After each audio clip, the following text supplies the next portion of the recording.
Welcome to the podcast. Today's guest is Luke Bowns. Luke, welcome. Hello, Dominic. How are you? Hi, how are you? I'm grand. I'm very well. How are you? So, people that don't know you, your username on Instagram is Cotswold Buke. You're obviously from my way. Tell everyone a bit about yourself so they know who you are. So I am Cotswold Puke. I live about 10 minutes from you, Dominic. I'm just on the outskirts of Swindon, and I've been fishing Swindon in the water park for pretty much all my life since I was, 8 or 9 probably. I'm still here doing it now. Yeah. 33.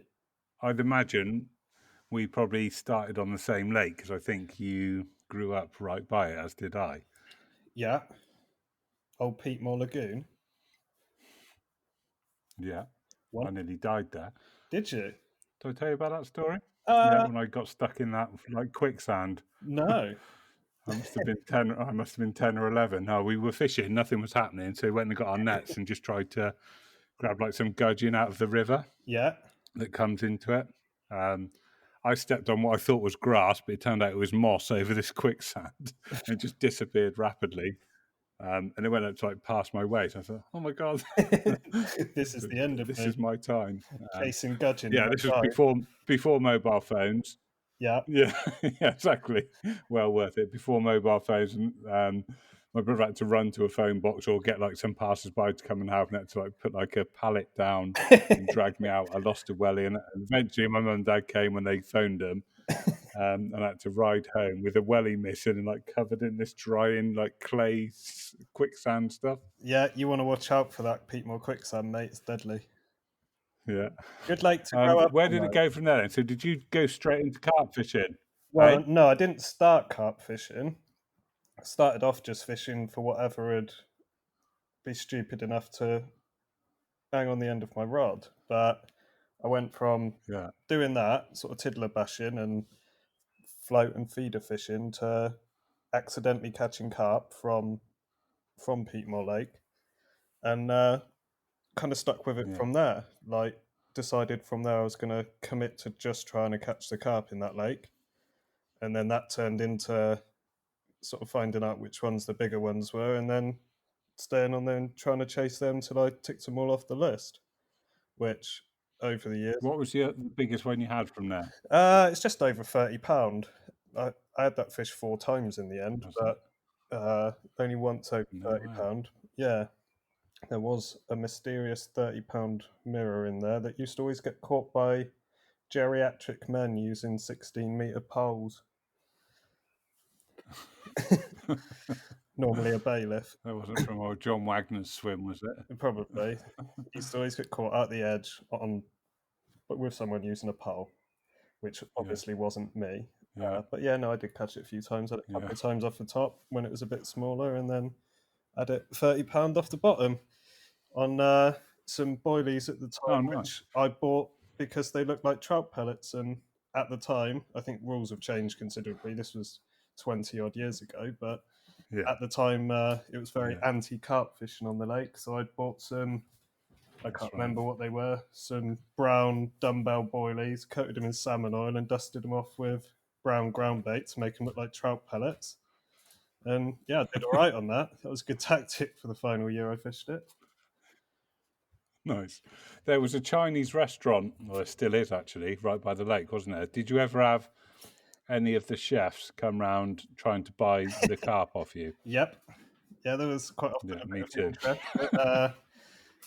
If you were fishing, like you say, in front of the big Chinese restaurant, you'd quite often get them come down and have words and want you to let them know if they caught anything.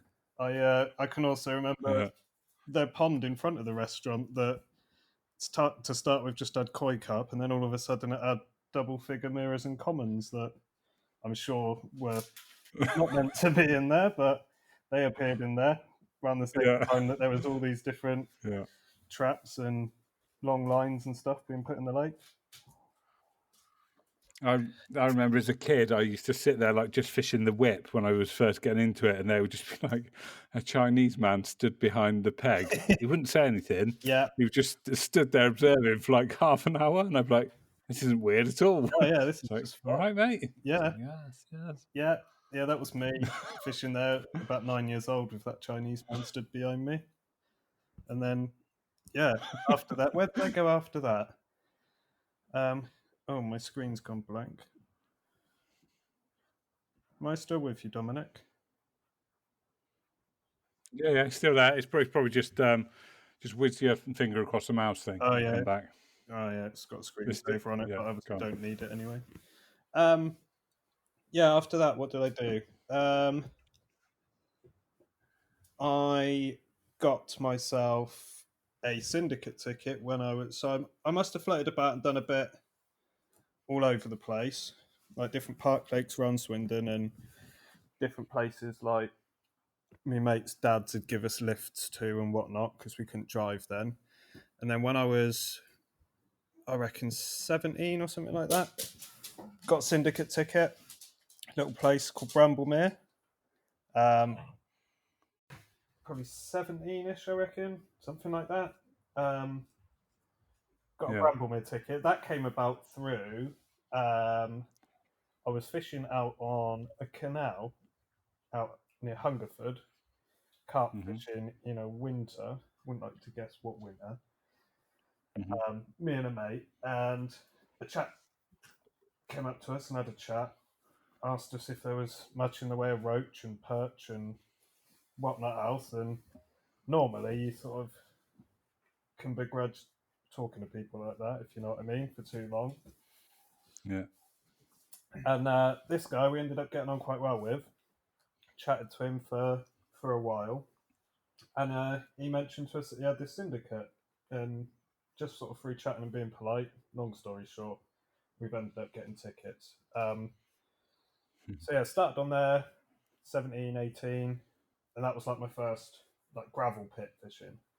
Like everything else before that had Mm-hmm. just been chuck a hook bait anywhere, and if you found the carp, you'd probably catch one. Whereas this was like snags, weed, clear gravel, Yeah. crayfish. Proper up and down as well, wouldn't it? Yeah, like you had to. Yeah, well, for me at the time, I had to learn a lot to fish on there and catch on there, and it was good. Mm. It's yeah, it was very quiet. I can't remember how many members it was, 15 or 20 or so. Used to have a little shed. You used to have to Mm-hmm. write your catch reports down in and stuff. Um, so went from there. Well, so we're gonna done Coatwater not long after that in Swindon. Big, Yeah. Known, what was it horrible, called? Known as the Southwest Stillwater. yeah, something like that. Big, horrible, amazing, beautiful, savage, but like unique place. Big lake, Hmm. right in the heart of Swindon. Like it can be just as busy at night time as daytime with the public. Um, and at the Yeah. time, it had some really, really magic fish in it. Um, like big, kind of unique. Like there's still a few left in there, but they were old fish. They were old fish when I fished for them, and this was years ago. So the ones that are in there Yeah. now, God knows how old Yeah. they are to this day. Then I've done lakes on the water park, like you've got sort of ones everyone does their apprenticeships on, your Wick Waters and Hampool and places like that. Yeah. Went a little bit on Ney Bridge, like other lakes on that ticket. Um, yeah, done a couple of Carp Society waters as well. What did you have from Coatwater? Coatwater, I was quite lucky, if I'm honest. What did you have from Coatwater? Talk us. Go on. Um, well, there was at the time, I reckon there was about 50 fish in the lake, and in 2 Yeah. seasons, I had it was just over 30 of them, 33, 34 fish, something like that. Never had Right. the resident. Like the resident was the one. Like if that fish Mm. turned up alive tomorrow, then I'd be back over there fishing for it. I think like that fish was special. Um, but it sort of went missing and presumably died in the time that I was. Well, it got caught. It did get caught when I was on there, but then second season it sort of went missing, and then yeah, it's never been caught since, and that kind of killed it for me. I ended up catching Yeah. a lot of repeat catches. But no, it was Yeah. good. That was like going from the lakes I had fished, like the one I grew up on and the Syndicate and stuff like that, Yeah. to then go into Coat Water. Coat Water's nearly 60 acres. It's a big sheet of water, and it's challenging in different ways. Lots of bream, and yeah, that was a big steep learning curve as well. But really enjoyed that. Probably my favorite memories of fishing come from that lake. Like, really got into it. Oh, right. It's a unique place, isn't it, as well? Do you remember, like, whenever we'd get a savage cold snap, how it would always seem to do a fish or a few fish from the bowl on a bright pop-up out to the middle? Yeah, just like a lottery. Like, there'd be a few guys down there on the end of big winds, and yeah, I had this habit of throwing up a fish down that bottom end, and it was just a mental place. Like, anyone who's never seen it, like, I don't really know how to describe it. Got a 10-meter Olympic size concrete. It's almost like a reservoir. Half of it's a reservoir, isn't it? Like concrete round half one of it's in a side. forest.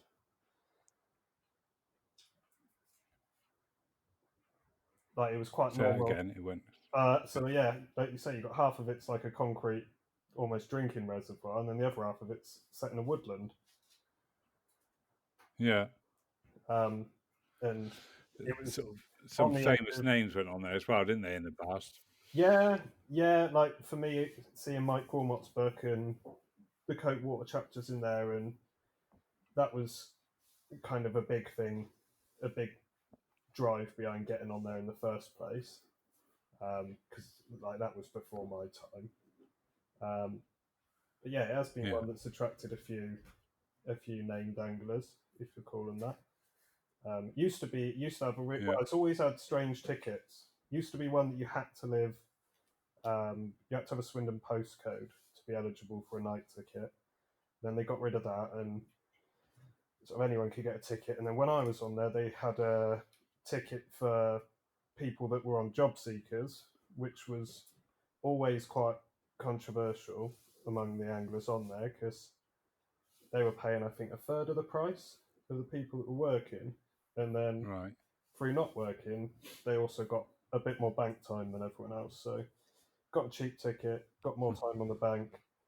So that gave you a challenge. But it was just all part and parcel of the lake.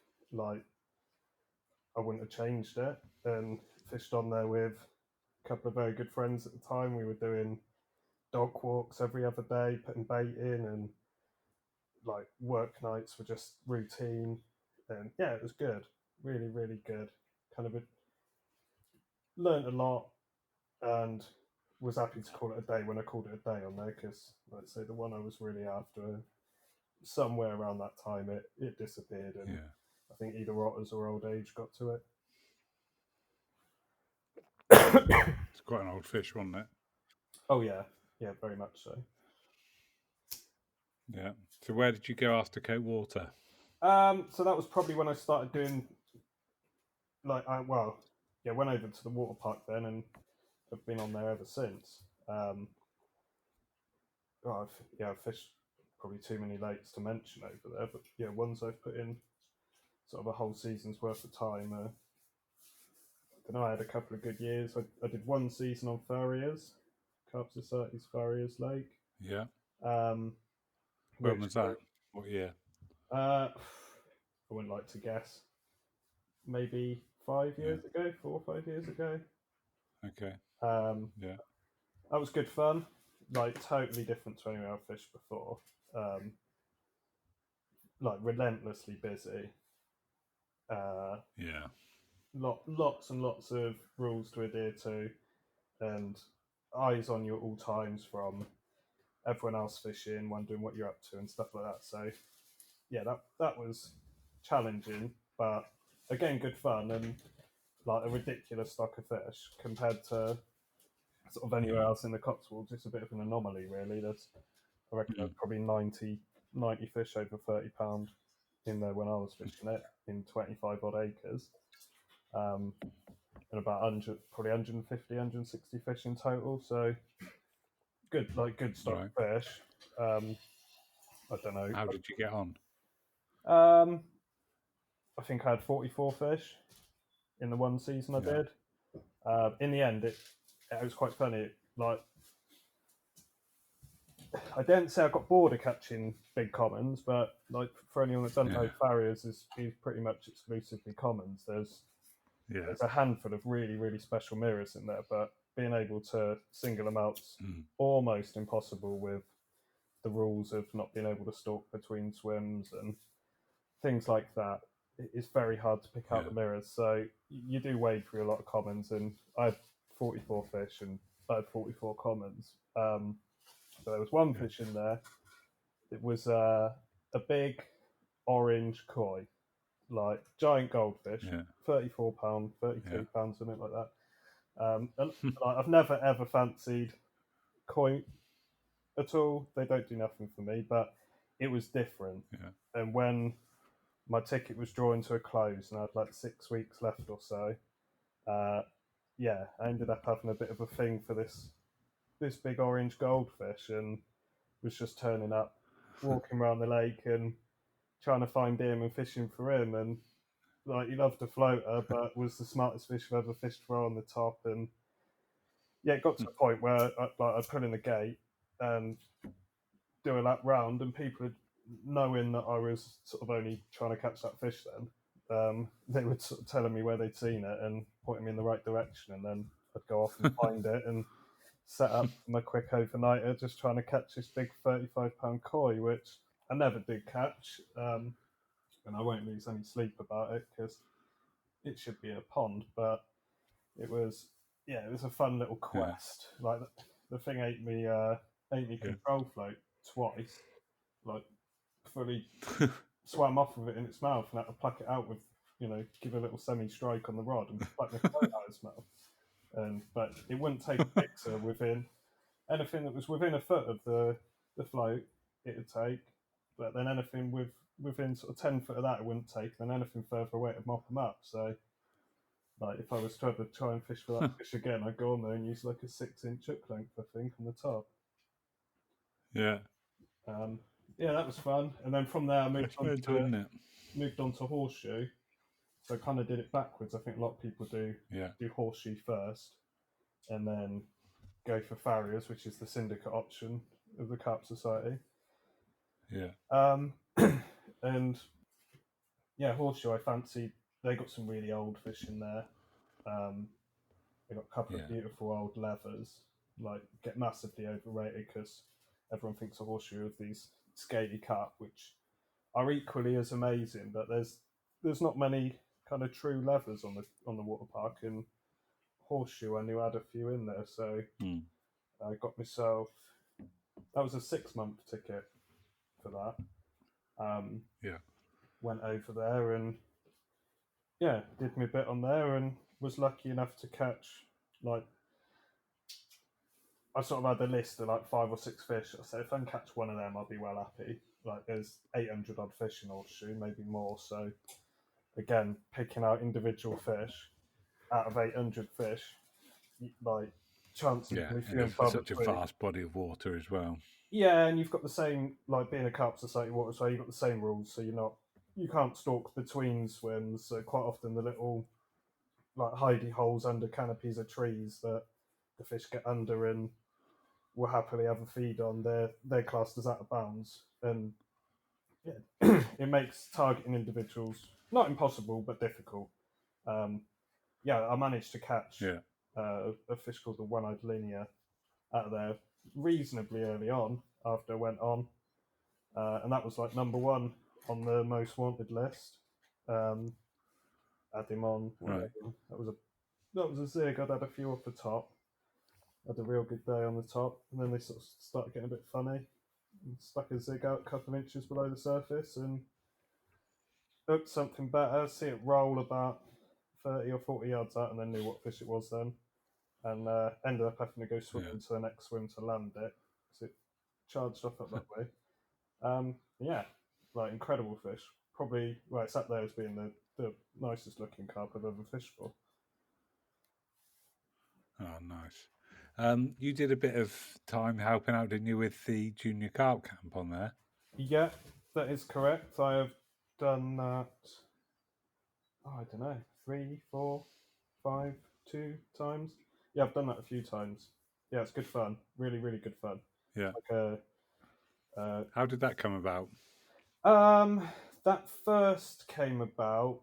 I was basically a last minute fill in. Um, so Miles, who runs the Cup Society, uh, had approached me. I think they were short on mentors one year, and it was when I was fishing.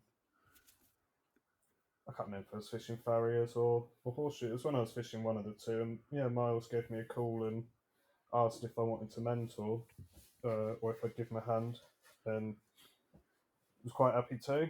And that first year went really well, and yeah, I've done it ever since. I want to say I've done 4 years as a mentor, something like that. Um, What does it involve? so that would be the mentors tend to turn up on, I think it's the Wednesday, uh, or possibly the kids turn up on a Wednesday. But effectively, you've got uh, two kids per mentor that are yours to try and show the ropes to over the course of, I think it's Thursday to Sunday. The kids are there, Right. and mentors tend to get there the day before.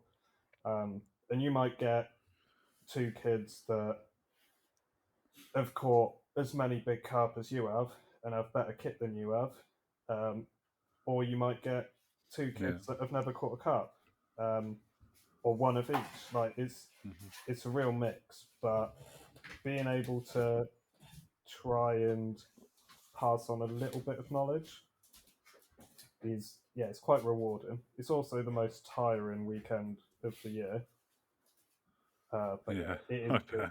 It is a good crack. There's what? Oh, there's, I don't know how many. There's got to be 30 mentors, 60 kids, something like that. So it's busy. Like a lot of fish get caught, and the mentors have a real like team attitude about them, and yeah, it's good fun. Always good fun. Any funny stories from your mentoring? Funny stories from mentoring. Maybe, well, funny stories from mentoring that will mean I can still mentor next year. Um, I don't know. Yeah, there's loads. Like, I remember you telling me one that they like to sleep. I oh think you god, said yeah. Like they do. some of their sleep patterns are ridiculous to the point where I thought, like, every year I think there's something wrong with one of my kids because they don't wake up. And yeah, I had one a few years ago.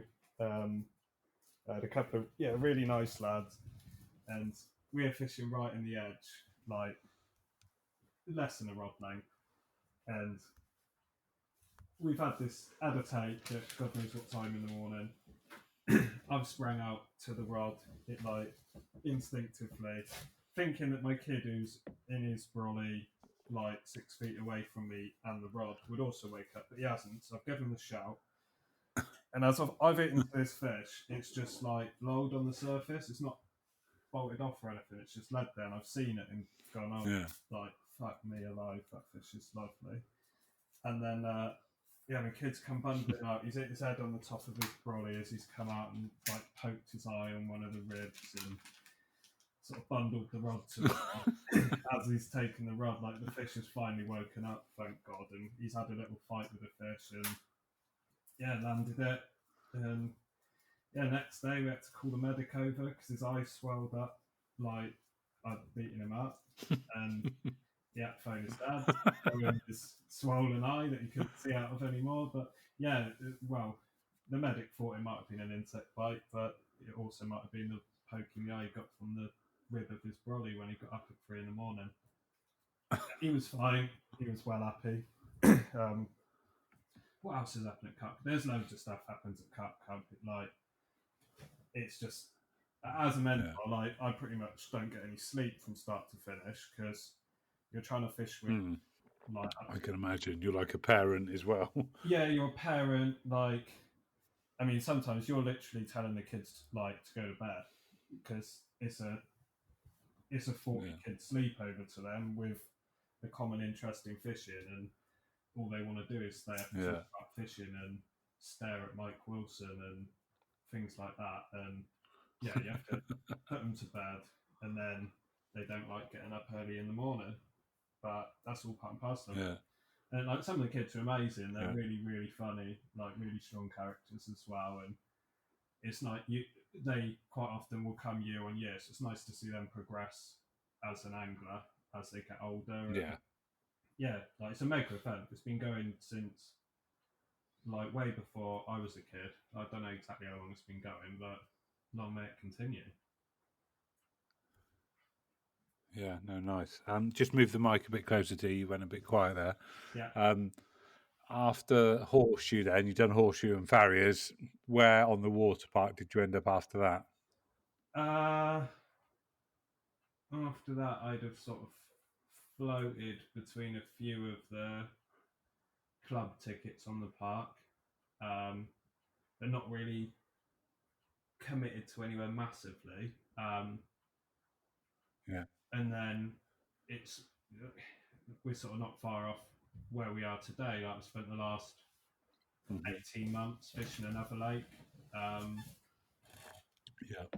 And to say that's challenging would be an understatement. But again, Yeah. good fun. Like the crayfish in this lake are like nothing.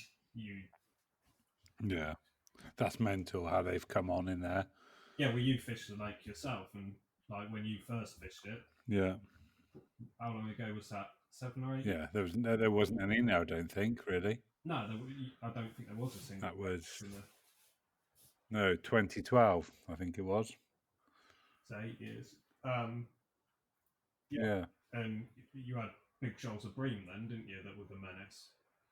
Whereas now, Yeah. like Yeah. there's no bream in this lake, but what you have got is hordes and hordes and Yeah. hordes of The crayfish. crayfish are even more. Yeah, I mean, like the whole water park's full of crayfish, but this lake in particular is like where the big girls are in terms of crayfish. The Yeah. big mamas like to play in there, and your fishing's kind of dictated and They're controlled. more like lobsters, aren't they? Oh god, yeah, yeah. I mean, I've put bank sticks through them, and they just crawl back off into the water and put their middle finger up at you, and you see them again the next day walking through your swim with a hole bored through the middle of them, and yeah, they're like the cockroaches of water. I scooped one up in I think it was a Nash bait scoop, like the green long one. Yeah, I scooped one up in that, and it pretty much filled the scoop. I launched it into the hedge behind me, not behind me, like behind me, and then off to the side. So probably, in your next. I don't know, 15 yards away. It probably landed. Yeah, And then in the morning, I saw it like crawling back, all covered in dust, crawling back across the path, yeah. heading for the lake. And I was like, fair play.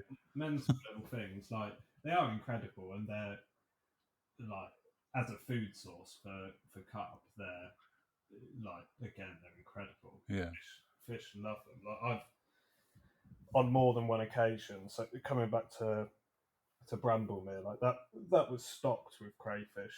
I think it was up there as one of the first sites in the UK stocked with American signal crayfish.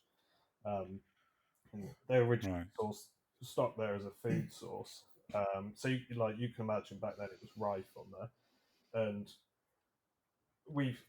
I've seen carp on an unhooking mat, like low 20 pounders, cough up crayfish that are 4 or 5 inches long, like whole crayfish that they've been eaten tail first, and just down they go, and then they've coughed them up on the unhooking mat. So I've had plenty of people say to me over the years, like, oh, if you're getting bothered by crayfish on your spot, there's probably no carp anywhere near you, and that's a load of rubbish straight away because you Yeah. can't quite happily eat them. And that was not necessarily Yeah. massive carp eating quite big crayfish. So a bigger carp will quite happily eat any crayfish, I should think.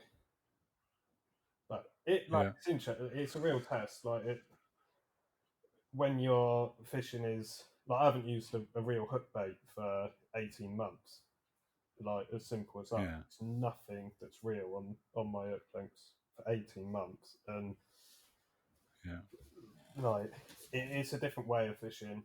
Like a lot of people definitely wouldn't hack it on there just because of the craze. The catching the cups hard enough, but the crayfish make it that little bit harder. Like I think to an extent, every lake I've ever fished, maybe with the exception of Coke Water, has had crayfish in to some extent. But Mm. this is it is testing. Like they're big crayfish. They do a lot of damage. Like Yeah. they'll tie knots in your rigs. You can't use any like no putty, no tungsten, nothing like that. I don't even really use Yeah. shot or anything like that. Just nothing. You've got to try and balance everything off, like hook sizes, Yeah. swivel sizes to artificial bait sizes to get it all balanced perfect. And then when you're just fishing, It's just a case of slowing them down. And I found that when I went on there. When was it? 2018, I think it was. yeah, When I saw you, I think when you first went on there.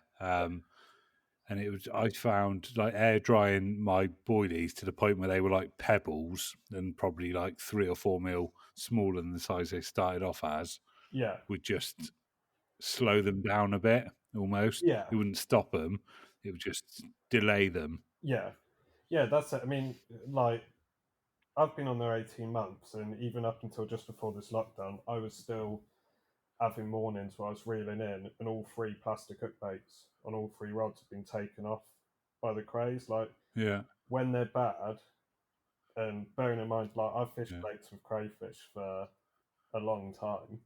When they're bad, it doesn't matter what you do. Like they are doing yeah. you over. They're Because they've got such big claws, haven't they? That's the thing. yeah, claws in their mouths. Like they'll burr your hook. Yeah, I've fished. I don't. I might have mentioned it to you before, but I've done a little bit with zigs on there, like through the depths of winter, which on papers when the crays are yeah, kind of dormant. Um, yeah, and I was fishing areas that were sort of 18, 19 foot of water, like 16, 17 foot zigs, yeah. and reeling them in the morning. And the crays had done half the hook bait. And when you're just using a piece of foam straight out the packet, no flavour, no nothing, Yeah, then your hook length yeah. comes in all, ziggity zaggedy, frayed up. Almost on the surface. Yeah, like I'm not giving crazy Yeah, they're intelligence. just dragging it down. Like, Yeah, but I don't know that yeah, they're doing it deliberately. I'm not going to give them the intelligence of that. I just think if there's that many of them in there, like the bottom of the lake is moving to an extent. It's just turning over yeah, constantly. Like when you're using bait on yeah, there, you've got to work out, how much my bait's actually going to get through to fish before, like, once the crayfish have had their bit. And do you use minimal bait to try and not attract crayfish in? Do you go big on bait and risk pulling more crays in, but then there being enough bait there for the fish? Like, yeah, it poses a lot of challenges, and it's one that at the moment I'm I'm really enjoying it. And it's a challenge I'm relishing. But yeah. No, that's good. Yeah, nice. I remember years ago, before the craze were a problem, a few of the guys that did really well on there would use huge pop-ups to the point where they're almost like tennis balls, not far off a tennis ball, probably in between like a ping pong ball and a tennis ball yeah. size. Oh, And you think, how are you casting that out? yeah. Oh, it's very much it's one of them lakes that like he who dares sometimes is the winner with regards to stuff like that. People on there before using Mm, baits and things like that. Like I've done a bit with that, and I don't know. I chop and change a lot.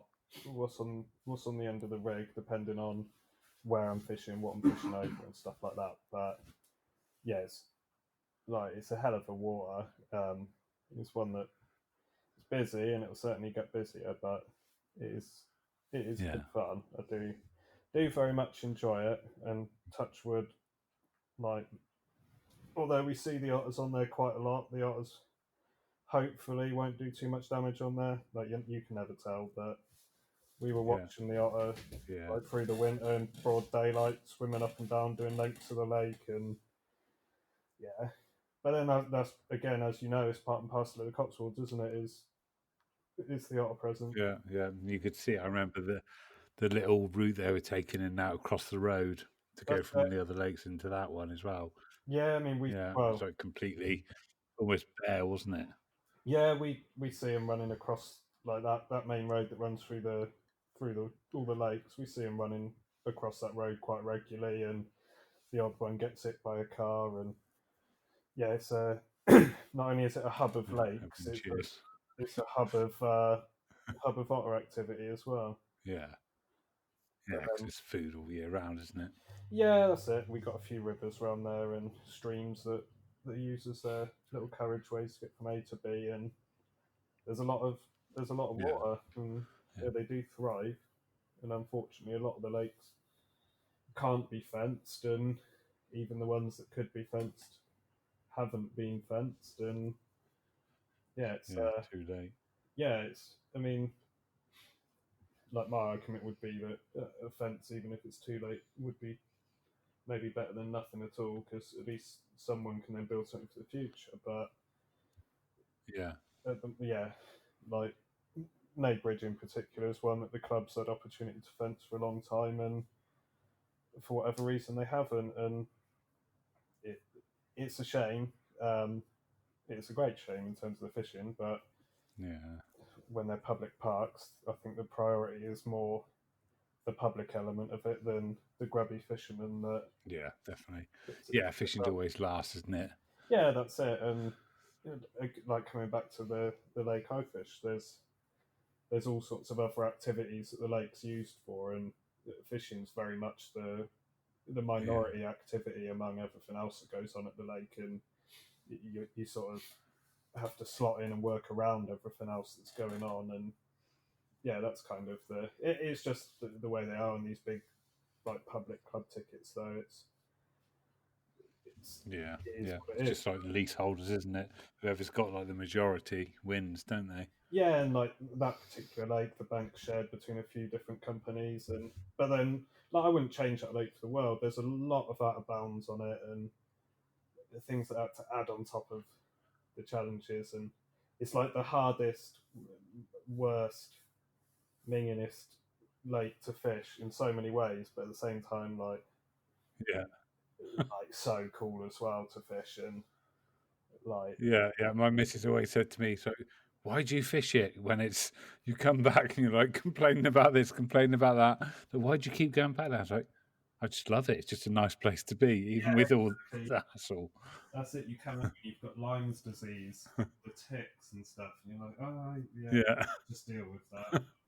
I'll be ill for the next 18 months. I carry on fishing because it's just this incredible place, and yeah, I mean, like that will keep me mental. busy that lake until I have the big target fish out of there that I'm after, and then I don't know what I'll be Yeah, doing after that. Probably, yeah. I don't I'll probably see you over the road, I'd imagine. know. No, I don't know.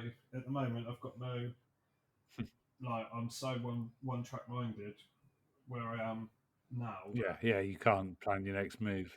No, like to the point where it'll probably bugger me up a bit, and where I should have and could have put my name down on places I haven't because like, Yeah, I could be on this lake I'm on now. I could be on it for another 6 months. I could be on it for another 6 years. yeah, I'll be annoyed at yeah. myself if I am on Will it. you call me when you get it so I can come do some pictures and video? Yeah, I can do that. Yeah, you should do. I'll So make sure the battery's fully charged. Be good to yeah, see it. that'd be good because my normal photographer, Curly, who is a photographer by trade for Nash, he has a habit of turning up and having flat batteries. So yeah, if you could turn up with charged batteries, that'd be good, mate. Yeah, and then he complains about ages about having to convert them from RAW to JPEG, Yeah, which takes about 7 seconds. yeah, exactly. All right, just quickly, I appreciate you coming on like at such short notice, Luke. If I can just ping a question over to you from the last guest, if that's okay. It's quite a straightforward one. It is if there was only one hook size and one pattern like that you could use for the rest of your fishing days, which one would it be and why? Um, I will say At the moment, I'll go with a size 4 Nash Claw. Just because since they've been out and since I've been using them, I can't fault them, and I've used them for like a fair bit of pop-up fishing straight on the deck. They've got a beat point, so the lake, like say, a lot of lakes with crayfish, and beat points are they buy you a bit more time in the water generally. So yeah, for me, it'd have to be something nice and strong with a beat point that I can use for fishing on the bottom or fishing a pop-up. So I'd probably go in with size 4 Chlora. Can't go wrong. Yeah, nice. Yeah, cool. Okay. And have you got a question we can ask to our next guest, please, mate? Yeah. So I think I will go with.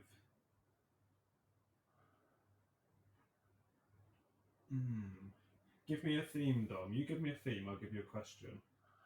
I like the one that you said is a joke. Oh yeah. Yeah. All right. Go with that then. So not the fingers one, the other one. Oh, not the fingers one. Not the other one. Fingers is a bit ridiculous. Fingers. Okay. With that then. So if you could swap hairstyles with any other angler, who would it be and why? And if it was me, I love that. I'd like. If it was, I'd go Julian Cunliffe all day long. Just because I'm a big fan of Jules and Brian May. Not high maintenance though. In the lockdown. Yeah, very true. I mean, I do wonder how Jules is getting on in lockdown with his hair. I'm sure I could find out. Yeah. There's a thought for you.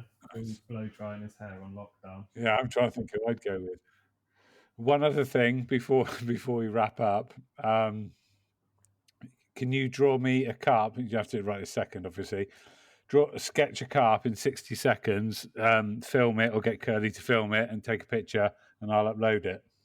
Yeah. And we're going to do a little competition for lockdown. Okay. Might do that tomorrow. Give me something exciting to do with my day. Yeah. Because you're sat at home doing nothing for the last 5 weeks, whatever it is. Exactly. I don't know how long it's been in lockdown. Forever.